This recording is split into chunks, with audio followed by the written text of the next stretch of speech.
Ketua PCNU beserta seluruh Banom-Banom NU, Fatayat, Muslimat, Forkopimkap, Bapak-bapak dari Polri, TNI. Mohon maaf tidak bisa saya sebutkan satu persatu, saya gerak cepat. Terima kasih sudah diundang di peringatan Hari Santri Jawa Barat. Perkenalkan, saya Islah Bahrawi. Bapak Ibu sekalian, saya asli Madura. Saya kelahiran Madura. Kemudian saya pernah menjadi santri. Wah, itu pembagian harus rata itu. Kalau enggak, revolusi itu. Saya pernah menjadi santri seperti adik-adik sekalian. Saya dulu nyantri di pondok pesantren Saikhona Muhammad Khalil. Di pesantrennya Mbah Yai Khalil, sama seperti ini. Soal makanan harus terakomodasi, Pak. Kalau enggak bahaya ini. Ini peringatan juga ke Pak Prabowo, program makan siang gratis harus rata ya. Kalau sampai nggak kebagian semua bahaya ini. Bisa rusuh negara ini.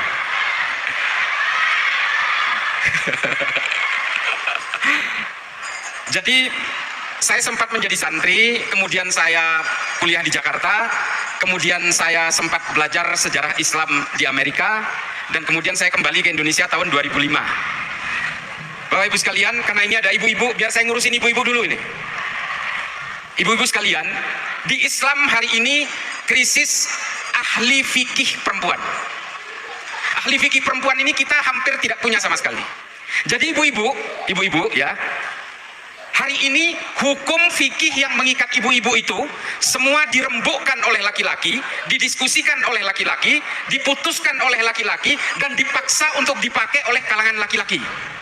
Ini tolong disadari. Jadi jangan mau ibu-ibu sekalian jadi korban buaya-buaya darat itu. Ini memang menjadi satu kewajiban kita semua, kalangan bapak-bapak dan ibu-ibu, supaya mendorong anak-anak kita yang perempuan untuk menjadi ahli fikih hukum agama dari kalangan perempuan. Supaya apa? Supaya hukum-hukum fikih di dalam Islam itu ada yang mewakili kepentingannya perempuan. Ada satu keresahan itu, agak tinggi cerita saya ini, tapi tolong dimaknai secara bijak.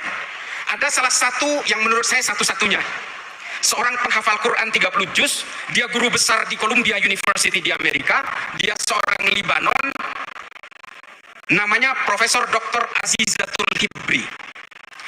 Dia adalah satu-satunya ahli fikih perempuan yang ada di dunia ini, yang menguasai tafsir Al-Quran sekaligus dia menjadi mufassir paling top di kalangan perempuan.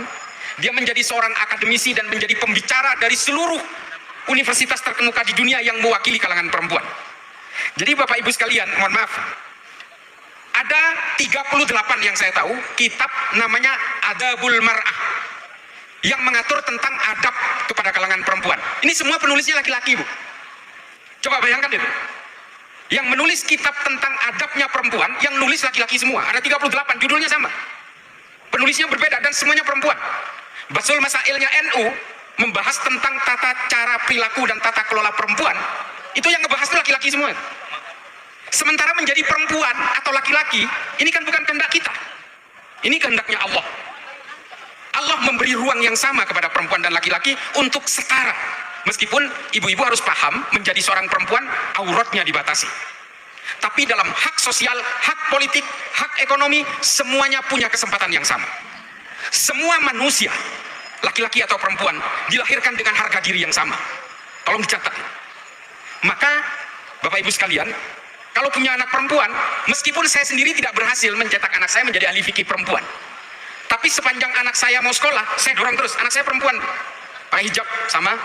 Sekarang sedang ngambil S2 marketing di Skotlandia. Saya dorong kemanapun dia mau. Karena ilmu itu penting bagi kalangan perempuan. Kalau perempuan itu telat dalam ilmu pengetahuan, maka seterusnya akan dibodoh-bodohi oleh kalangan buaya-buaya darat ini. Buaya daratnya ke sini. Nah, ini menjadi penting. Karena, ini tolong dicatat juga. Ini perempuan dulu saya urusin, Bapak Ibu sekalian. Angka orang yang tidak percaya adanya Allah, itu paling tinggi di Saudi. Di Arab Saudi. 5 dari 300 orang Saudi mengaku tidak percaya kepada Rasulullah dan tidak percaya adanya Allah. Kok bisa? Saudi loh. Kenapa itu? Karena di Saudi ajaran Wahabi itu, dakwah An-Najdiyah itu sangat mengekang perempuan. Jangankan dalam kehidupan sehari, sampai parkir pun perempuan dan laki-laki itu harus terpisah. Parkir. Sekolah mereka harus dipisah, ke mall harus dipisah, mantenan harus dipisah. Sehingga akhirnya apa? Perempuan di Saudi itu memberontak. Loh, saya menjadi perempuan ini kan bukan kehendak saya, tapi kok Allah tidak adil kepada kalangan perempuan? Maka Saudi akhirnya melahirkan perempuan-perempuan yang tidak percaya kepada Islam, tidak percaya kepada tuntunan Rasulullah, dan tidak percaya dengan adanya Allah. Namanya Rana Ahmad, ada Dina Ali Sahnun, ada Rahaf Al-Kunun, ada Ajla, ada Aiwa. Ini adalah orang-orang Saudi, perempuan yang akhirnya kabur dari Saudi karena tidak percaya Allah. Di Saudi itu dipenggal kepalanya. Yang menjadi korban dari fikih-fikih yang terlalu menindas kepada kalangan perempuan ini, akhirnya mereka memberontak dengan tidak percaya kepada Allah. Nah, ini penting, Bu. Kita kan punya cita-cita yang sama, Bu. Kalau pengen, kalau bisa ini satu Bandung ini berada di surga yang sama. Kalau ada amin ya. Kalau ada satu orang yang ateis kan kita tidak ikhlas juga, Bu. Kita ketawa ketiwi di surga, terus ada yang gelepar-gelepar di neraka kan nggak enak juga ngelihatnya. Nah, kita inginnya punya cita-cita yang sama, satu keluarga besar, satu anak keturunan kita semuanya itu akan masuk surga. Jangan sampai ada yang ateis. Jangan sampai ada yang tidak percaya kepada Allah. Ini adik-adik sekalian nih. Adik-adik sekalian dari santri dan siswa sekolah. Hari ini Bapak Ibu sekalian saya mau ceritain soal ketidakpercayaan kepada Allah. Nanti saya hubungkan dengan bagaimana orang-orang NU harus menyikapi ini. Kalangan Nahdien harus mengikuti pola-pola supaya Islam itu tegak kembali dalam ilmu pengetahuan. Ini penting nih. Jadi Bapak Ibu sekalian, saya kemudian punya rasa penasaran, mengapa anak muda di Arab itu lebih mudah tidak percaya adanya Allah. Saya datang ke beberapa kota di Arab untuk membuktikan apa pangkal penyebabnya. Yang pertama, ternyata buku-buku yang menganjurkan ketidakpercayaan kepada Allah di Arab itu sedang naik-naiknya. Ada satu buku yang paling laris di Arab itu, judulnya The Black Hole and the Big Bang Theory of the Making of Universes. Terjemahannya gini, lubang hitam dan ledakan besar terciptanya alam semesta. Ini ditulis oleh seorang ilmuwan dari Eropa, dari Amerika, namanya Stephen Hawking. Buku ini menceritakan begini, Bu. Alam semesta ini tercipta karena hukum fisika, namanya mekanika kuantum. Terjadi karena ledakan besar akibat daya tarik listrik positif dan negatif. Sehingga kesimpulan Stephen Hawking, Bapak-Bapak sekalian, Allah itu nggak ada, Tuhan itu nggak ada. Bohong itu. Allah itu diciptakan oleh manusia sebagai alat penakut. Kalian kalau mau takut, jangan kepada Allah, takutlah kepada CCTV, katanya. Di buku itu.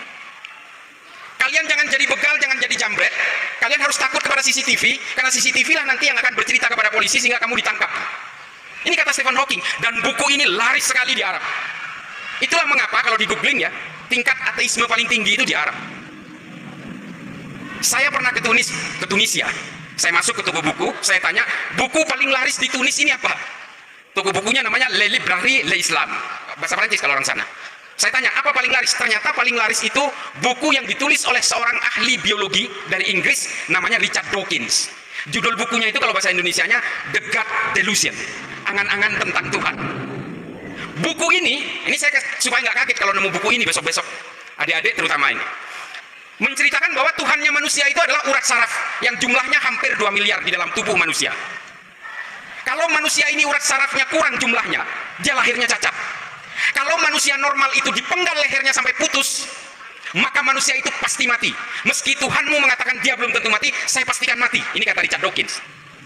Karena penghubung urat saraf antara otak dan sensor motorik adalah leher. Kalau lehernya kita tebas, maka manusia pasti mati 2000%. Ini kata Richard Dawkins. Maka Tuhannya manusia itu adalah urat saraf. Nah, ini yang dibaca oleh anak muda Arab, sehingga anak muda Arab itu nggak percaya kepada Allah, Bu. Ini kan bahaya kalau sampai diserap oleh anak-anak kita. Nah, persoalannya, kalau Tunis saja yang penduduknya hampir 100% beragama Islam, coba bayangkan ya, Bu, kalau masuk Islam, itu ada acaranya, Bu, baca syahadat. Kalau masuk Katolik, dibaptis. Kalau orang keluar dari Islam, keluar dari Katolik, keluar dari Kristen, nggak ada acaranya, Bu. Dia bisa keluar diam-diam tanpa orang lain tahu. Ini karena nggak ada sensus saja di Indonesia. Kalau di sensus orang ateis, mungkin banyak banget. Kenapa? Karena santri, para ulama, para pemikir, cendekia, dari kalangan agamawan, hampir tidak berfungsi untuk melawan kelompok-kelompok orientalis yang seperti ini. Nggak ada yang melawan. Ulama Tunis, ulama Mekah, nggak ada yang melawan Stephen Hawking, nggak ada yang melawan Richard Dawkins, nggak ada yang melawan Daniel Dennett, nggak ada. Coba tuh, mau apa kita? Maka kemudian generasi kita bisa digerus perlahan, dan kemudian mereka tidak percaya adanya Allah, dan mereka tidak percaya adanya agama, sehingga kalau kita suruh sholat, bisa aja sholatnya pura-pura, karena di hatinya udah nggak yakin. Dan ini menimpa generasi muda di Arab. Saya nggak bisa bahasa Sunda, makanya saya nggak bisa ngelucu. Kalau bahasa Madura saya bisa, tapi nggak apa-apa. Serius seperti ini, tapi mudah-mudahan bisa diserapi oleh kita, kalangan Nahdien yang menjadi andalan bangsa ini. Tepuk tangan untuk NU. Nah, pada suatu kesempatan, Bapak Ibu sekalian, nah ini ironis, saya mampir ke Berlin sepulang dari Tunis. Saya datang ke toko buku, saya tanya, ini direkam, ini mudah-mudahan banyak yang nonton. Saya datang ke toko buku, ada buku Islam nggak di sini? Lalu dia bilang, ada, satu. Ada yang beli nggak? Nggak ada. Ya dasar Berlin, Eropa, Islamnya minoritas, oke lah. Saya lihat bukunya itu, buku terjemahan Al-Quran yang ditulis oleh seorang ahli Islam dari Tunisia. Namanya Syekh Muhammad Thohir bin Asyur. Nama kitab tafsir Al-Qurannya itu At-Tahrir wa Tanwir. Saya iseng baca, Bapak Ibu sekalian. Ternyata di dalam kitab tafsir dari mufassir Syekh Muhammad Thohir bin Asyur ini, saya temukan konsep penciptaan alam semesta oleh Allah yang terjadi karena ledakan besar akibat petir dan hujan. Coba, ini kan listrik, Pak. Sama kurang lebih dengan teorinya Stephen Hawking dalam Big Bang Theory tadi. Yang disebut oleh Syekh Muhammad Thohir bin Asyur itu al-ittisal wal-infisal, penyatuan dan pemecahan. Ulama kita nggak ada yang membahas ini. Makanya ajaran-ajaran yang tidak percaya Allah seperti Stephen Hawking dan Richard Dawkins tadi merajalela di Arab. Kenapa? Ulamanya diam. Ulama-ulama Saudi terutama malah sibuk dengan fikih-fikih recehan, furu'iyah, ikhtilaf yang sudah dibahas berabad-abad, nggak ada kunjung habisnya. Mereka malah lebih sibuk untuk mengharamkan maulidan, mengharamkan musik, mengharamkan wayang golek. Mereka lalai untuk menanamkan akidah kepada generasi-generasinya. Ini loh, mereka lebih sibuk untuk menyerang sesama muslim karena hanya perbedaan-perbedaan tafsir. Ini kerjaan Wahabi ini. Mereka lalai kemudian memikirkan generasi Islam supaya Islam kembali kepada ilmu pengetahuan. Yang mereka perebutkan adalah otentisitas. Saya yang paling asli. Orang-orang NU itu tercemar ajaran Hindu dan sebagainya. Seolah-olah kiai-kiai NU, para muassis Nahdlatul Ulama itu nggak ngaji semua ke sana. Lah gimana? Musik aja diharamkan oleh Wahabi coba. Padahal musik ini kita bicara musik. Mohon maaf para kiai, ini mungkin saya sebenarnya hanya lebih dulu tahu kadang-kadang. Di Islam sejarah musik ini sangat panjang, Ibu sekalian. Bapak Ibu sekalian. Ada nama ulama namanya Ibrahim Al-Mausuli. Ini adalah orang pertama 80 tahun setelah Rasulullah yang mengumpulkan seluruh alat musik di Arab untuk kemudian dipentaskan di sebuah kota di Irak namanya Mosul, yang sekarang dikenal Mosul, makanya namanya Ibrahim Al-Mausuli. Dan kemudian dipentaskan juga di beberapa kota termasuk Damaskus dan Madinah. Sehingga apa? Akhirnya seorang ulama Islam namanya Al-Kindi menemukan notasi dasar musik. Setelah itu disempurnakan oleh Al-Farabi menjadi notasi yang kita kenal hari ini, menjadi do re mi fa sol la si do, dalam sebuah kitab namanya Al-Musikal Kabir, Kitabul Musikal Kabir nama kitabnya. Diterjemahkan ke dalam bahasa Latin sehingga kemudian beredar di Eropa. Nama judul bukunya itu De Ortu Sintiarium. Sehingga akhirnya melahirkan musisi-musisi hebat di Eropa.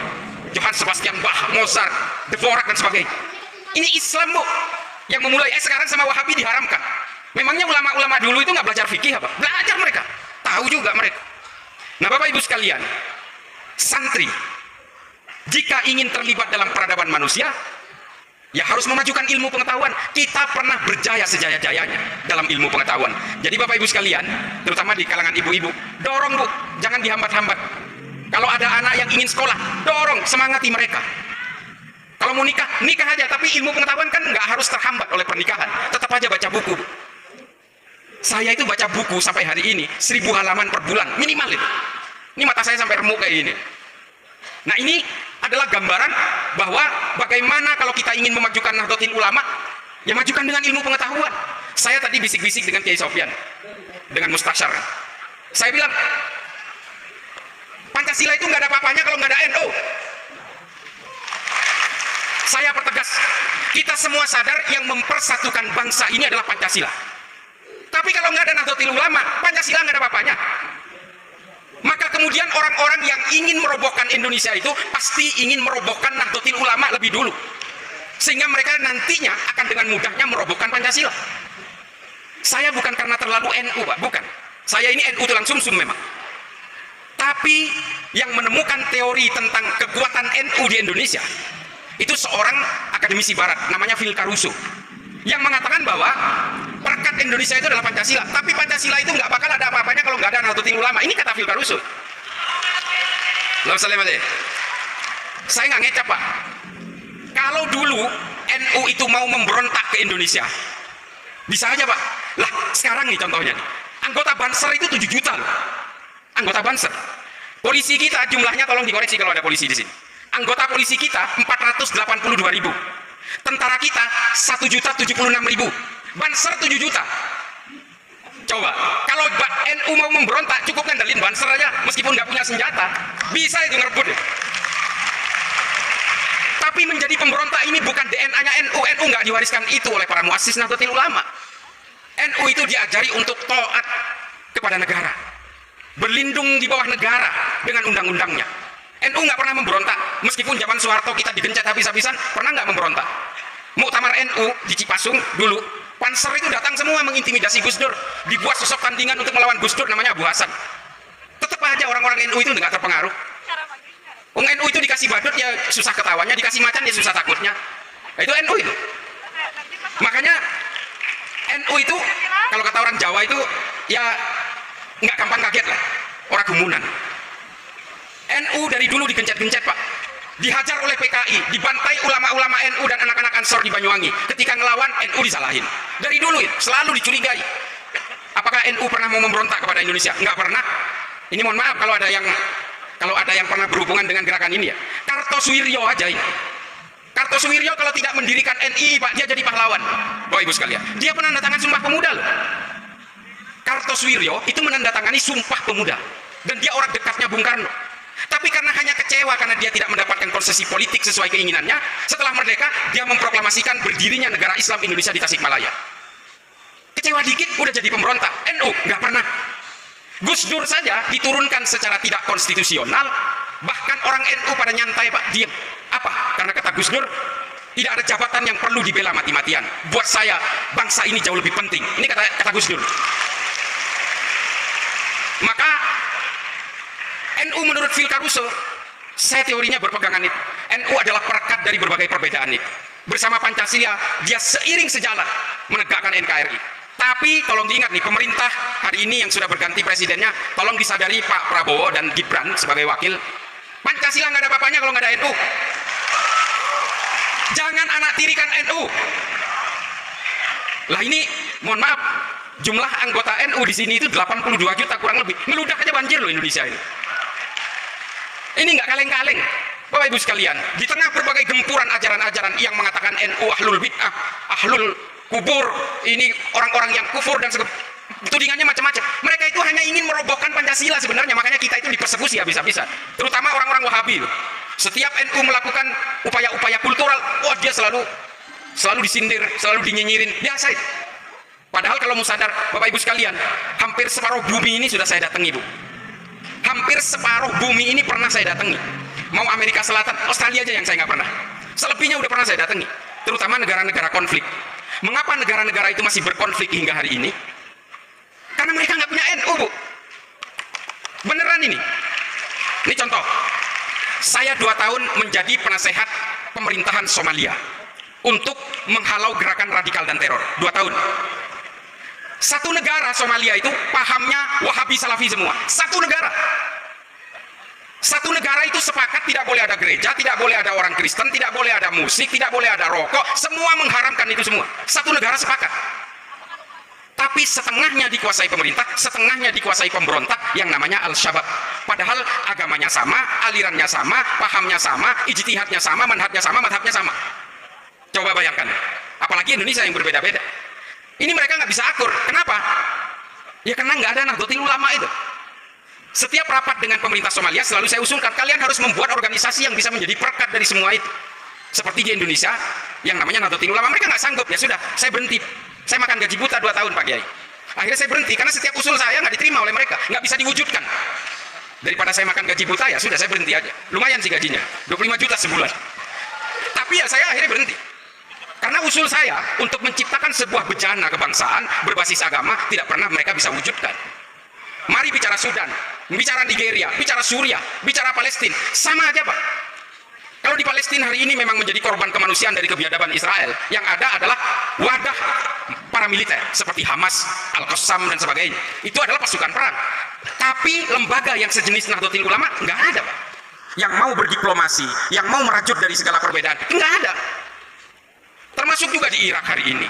Bapak Ibu sekalian, yang paling terakhir saya ingin ingatkan, Indonesia ini 17.000 pulau, ada 700 suku, ada 800 bahasa, ada 6 agama besar beserta seluruh alirannya kurang lebih sekitar 78 aliran. Coba bayangkan betapa perbedaan itu luar biasa. Tapi Indonesia hampir 100 tahun ini masih tetap menjadi negara yang utuh, negara kesatuan Republik Indonesia. Tepuk tangan untuk NKRI. Setelah tepuk tangan saya ingatkan, karena apa? Karena Pancasila yang membuat kita semua itu menjadi utuh. Pancasila tetap menjadi kuat karena apa? Karena Nahdlatul Ulama. Tepuk tangan. Kalau Indonesia ini ada di Arab, nih Arab ya, ada Bahrain, ada Kuwait, ada Oman, ada Yordan, ada Arab Saudi, ada Yaman Utara, Yaman Selatan. Coba itu, negara perintil-perintil, negara kecil-kecil, Bu. Padahal sukunya semuanya Arab, bahasanya semuanya Arab, sama. Agamanya hampir dikatakan 98% Islam semua. Tapi mereka nggak bisa menjadi satu negara. Tuh, bandingkan. Kalau Indonesia ini ada di Arab, mungkin udah pecah menjadi 12 negara, Bu. Atau mungkin 20 negara. Nah, Indonesia ini harus kita syukuri. Makanya sekali lagi saya mau ingatkan pemerintahan Pak Prabowo ini. Betapa pentingnya NU untuk merajut dari semua perbedaan itu. Kita adalah orang-orang yang tidak pernah gelisah oleh perbedaan. Kita adalah orang-orang yang tidak pernah sibuk menghitung dosa orang lain. Hijrah bagi kita adalah hijrah menghapus dosa sendiri tanpa harus gelisah oleh dosa orang lain. Ini NU nih. Jangan kayak artis-artis itu merasa hijrah terus dia menerakakan orang, ya kan? Mendosa-dosakan orang yang berbeda dengan dirinya. Jangan, NU nggak gitu. NU juga tidak gelisah oleh perbedaan agama dari orang lain. Bapak Ibu sekalian, saya ingin mengingatkan kembali, kita sebagai orang Islam, karena kita meyakini kul huwallahu ahad, Allah itu hanya satu, maka kita juga harus meyakini bahwa semua manusia, apapun agamanya, apapun sukunya, diciptakan oleh Tuhan yang sama. Ibu-ibu bisa mencerna ini ya. Kita ini Islam, orang yang Kristen itu kira-kira diciptakan oleh Allah yang berbeda enggak? Enggak. Tuhannya sama, Bu, karena Tuhan hanya satu. Maka kemudian takdir-takdir kelahiran yang membedakan keimanan kita. Ini ditulis oleh Habib Ali Al-Jufri dalam Al-Insaniyah Qabla Tadayyun. Orang yang kemudian menjadi berbeda suku, berbeda agama, karena lahirnya yang berbeda. Saya lahir di Madura dari orang tua beragama Islam, kakek buyut saya sadua Islam, kakek buyut saya NU, orang tua saya NU, saya sendiri NU, ya maka saya menjadilah Islam yang Nahdien. Karena memang karena lahir di Madura. Coba bayangkan kalau saya lahir di Papua, mungkin lebih hitam dari begini kulit saya dan mungkin saya bukan Islam. Kalau saya lahir di Manado mungkin saya glowing, tapi saya bukan Islam juga. Sementara kelahiran ini semuanya adalah kehendaknya Allah. Ini kata Habib Ali Al-Jufri, bukan kata saya. Maka kemudian kata Habib Ali Al-Jufri, betapa pentingnya kita sebagai orang Islam menghargai perbedaan, menyadari bahwa orang yang berbeda adalah diciptakan oleh Tuhan yang sama. Maka apa tugas kita nih? Tugas kita yang Islam ini, tunjukkan dengan akhlak yang mulia dan bawakan Islam ini sebagai agama yang rahmatan lil alamin. Itu dua tugasnya. Sehingga apa? Orang beragama lain akan tertarik kepada agama kita, sehingga mereka mau mempelajari keimanan-keimanan kita. Supaya apa? Membuka pintu hidayah kepada orang yang berbeda agama. Bukan dengan mencaci maki, bukan dengan menghujat, bukan dengan menyalah-nyalahkan, bukan dengan meneraka-nerakakan orang yang berbeda. Menganggap agama kita benar harus wajib. Saya sebagai orang Islam menganggap hanya Islamlah yang paling benar. Inna dina indallahil Islam. Jelas. Tapi menganggap Islam adalah agama yang benar, agama yang kita anut yang paling benar, tidak harus menganggap agama orang lain pasti salah dan apalagi menyalah-nyalahkan. Untuk menganggap istri saya cantik, tentu saja saya tidak harus menjelek-jelekkan sampean semua. Tidak perlu. Cantik ya cantik aja buat saya. Istri saya ada tuh, bangga pasti itu. Jadi Bapak Ibu sekalian, begitulah konsep beragama berbasis kemanusiaan, al-insaniyah qabla tadayyun, humanity before religiosity. Ini penting, Bu, karena ini adalah ajaran Rasulullah. Rasulullah tidak pernah memaksa orang-orang yang belum berislam untuk tunduk kepada agama Islam. Rasulullah tidak pernah ada riwayatnya satupun di dalam kitab-kitab sejarah, At-Tabari, Imam Asyuyuti, Al-Mas'udi, Ibnu Katsir, Ibnu Athir, Ibnu Khaldun, tidak pernah menceritakan bagaimana Rasulullah memaksakan orang untuk menjadi Islam. Tidak. Rasulullah menyebarkan Islam itu dengan kedamaian, dengan kemanusiaan. Banyak kisahnya, nggak perlu saya kisah-kisahkan soal ini. Di dalam sirah Nabawiyahnya Raqib As-Sirjani, ada Ibnu Ishaq, ini semua